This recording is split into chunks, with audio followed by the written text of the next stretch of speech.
Some would say that slavery was abolished 148 years ago, in 1865. And yet, to this day, there are about 45.8 million people globally who suffer every day from the sickening beliefs that someone can be held in captivity for another's profit. Children earn money for their families by making bricks in the Middle East. Sweatshops for major companies force their laborers to work in horrible conditions for little pay. Even in the US, human trafficking still occurs today. This is the story of a modern slave. A child small in stature but still possessing a strength and bravery that inspired millions. A child that had every right to give up hope, but instead embodied the very meaning of taking a stand. In 1983, a boy was born to one of the few poor Catholic minority families in the dry, dusty city of Mudrik, Pakistan.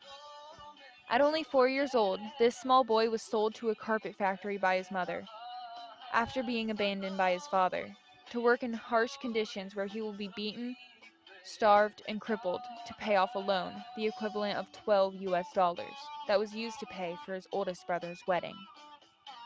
That boy was Iqbal Masih. The carpet factory that Iqbal worked in never intended to free him. They unfairly added to Iqbal's debt for every time he made a mistake, ate food, or even looked away from his work until he had no chance at freedom by paying back his father's debt. The child became a bonded laborer, a common form of modern slavery in Pakistan and many other countries.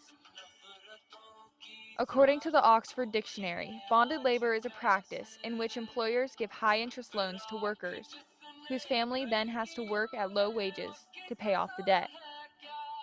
Iqbal worked alongside many children, all forced to crouch down in dusty, enclosed workrooms and weave the carpets that made up Pakistan's income. These children were given the least possible amount of food so that, in result, their growth would be stunted and they would work longer. If they made a mistake, sometimes they were hung upside down and beaten with the tool they were working with. They were told that if they were to try to escape, they would be dipped in hot oil.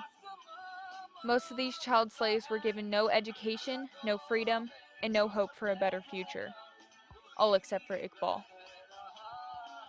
One day, the now 10-year-old Iqbal heard about a rally organized by the Bonded Labor Liberation Front of Pakistan. He and some of his friends ran away from the factory that they were working at for the second time, despite threats from the carpet factory owners, to attend the rally.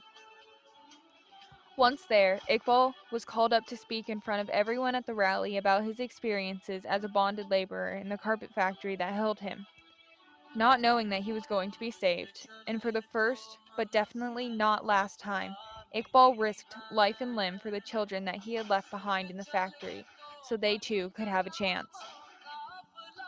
The organization told him about his rights and that it is illegal in Pakistan to keep bonded laborers.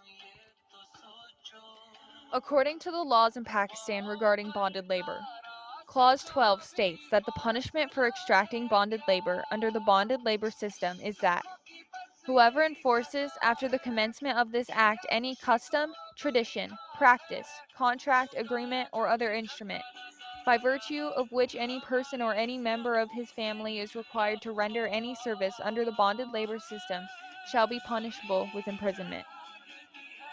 Even though these laws were present, they were almost never enforced due to the power and influence that large businesses had in the country. The first time that Iqbal had ran away from the factory, he went to the local police for help, but was sent by the law enforcement back to those who had been breaking the law in the first place. After this, Iqbal wanted to get an education and completed 4 years of schooling in only 2 years. He wanted to become a lawyer so that he could help other bonded children get their freedom.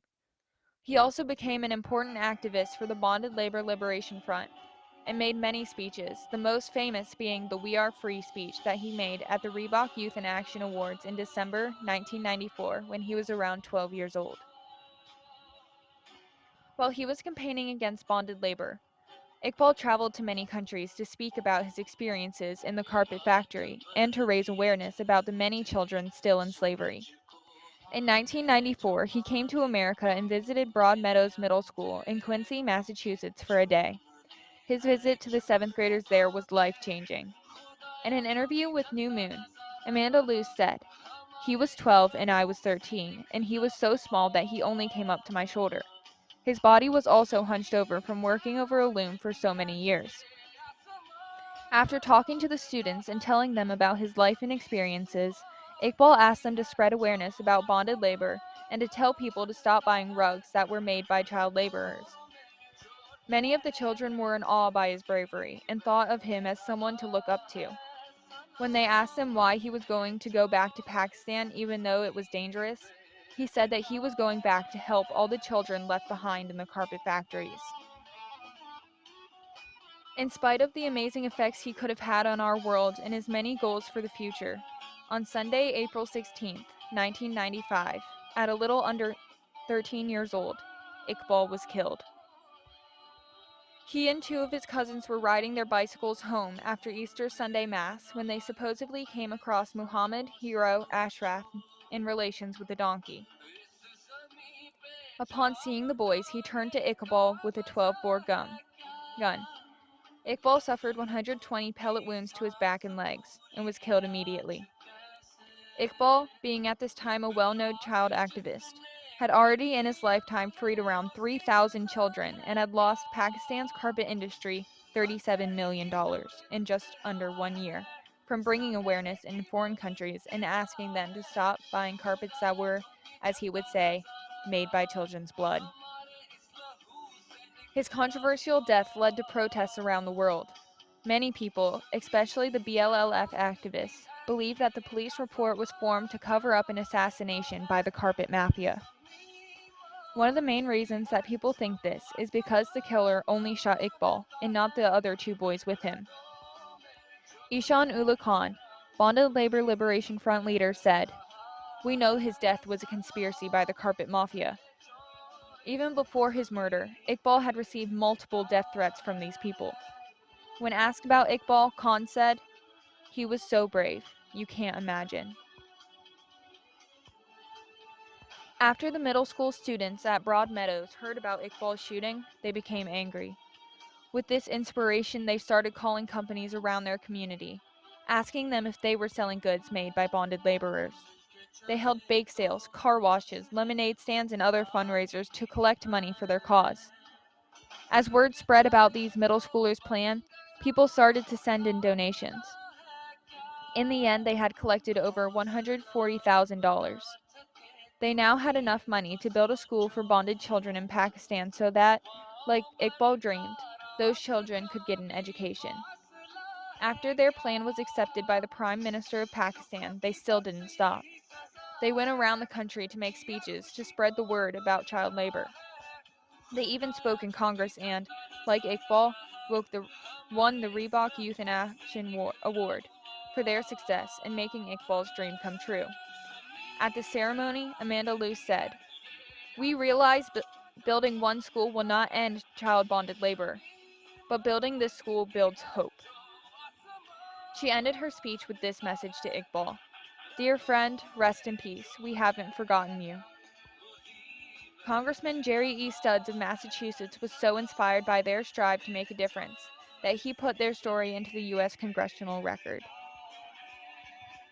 But slavery is still a major issue today. According to the Social Studies Review, statistics show that nearly 246 million children between the ages of 5 and 17 are forced to work. This number would make up of 80% of the population of the U.S. The inspirational story of Iqbal and everything that he has done for human rights around the world is only the beginning, a small part of what needs to be done to stop slavery for good. It is our job to continue his story. "His visit made us realize how lucky we are to live in a country like America," said Amanda. "To be free, to have an education, and to have laws to protect us. We have all Iqbal ever dreamed of."